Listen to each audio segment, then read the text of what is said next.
रामचरितमानस तुलसीदास द्वारा रचित एक महाकाव्य है जो भगवान श्रीराम के जीवन की कथा को प्रस्तुत करता है।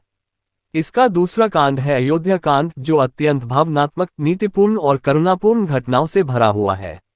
ये कांड श्रीराम के वनवास जाने, राजा दशरथ के वियोग, भरत की भक्ति और अयोध्या की दशा को विस्तृत रूप से चित्रित करता है। अयोध्या कांड की विस्तार से कहानी। 1. राम का राज्याभिषेक तय होना। अयोध्या में सुख शांति है और राजा दशरथ वृद्ध हो चले हैं। वे चाहते हैं कि अब श्रीराम को युवराज घोषित किया जाए। गुरु वशिष्ठ एवं मंत्रियों की सलाह से राम के राज्याभिषेक की तिथि तय होती है। नगर में हर्षोल्लास छा जाता है, लोग उत्सव की तैयारी करने लगते हैं। 2. मंथरा की कुटिलता और कैकेयी का परिवर्तन।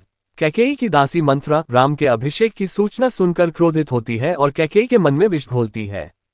मंथरा कैकेयी को उकसाती है कि उसका पुत्र भरत राजा बनना चाहिए और राम के राज्याभिषेक से उसका महत्व घट जाएगा।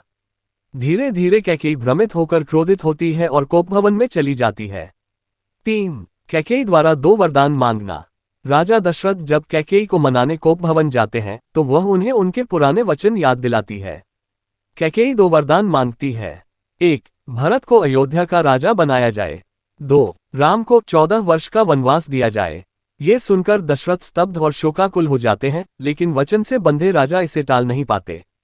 4. राम का वनगमन। जब राम को वनवास का आदेश मिलता है तो वे बिना किसी विरोध के शांत भाव से उसे स्वीकार करते हैं। माता कौशल्या और लक्ष्मण को ये बहुत कष्ट होता है। सीता जी भी राम के साथ वन जाने की जिद करती है और अंततः राम उन्हें साथ ले जाने को राजी हो जाते हैं। लक्ष्मण भी राम के साथ वनगमन करते हैं। 5. अयोध्या का शोक और दशरथ की मृत्यु। राम, सीता और लक्ष्मण के वन चले जाने के बाद अयोध्या शोकमग्न हो जाती है। राजा दशरथ राम वियोग में दुख से ग्रसित होकर प्राण त्याग देते हैं। 6. भरत की वापसी और राम की खोज। भरत उस समय अपने मामा के यहाँ थे। जब उन्हें ये सब पता चलता है तो वे तुरंत अयोध्या लौटते हैं। वह कैकेयी से बहुत नाराज होते हैं और राज्य लेने से साफ इनकार कर देते हैं। भरत गुरु वशिष्ठ, मंत्रियों और समाज के साथ चित्रकूट जाकर राम से मिलते हैं। 7. भरत की राम से प्रार्थना।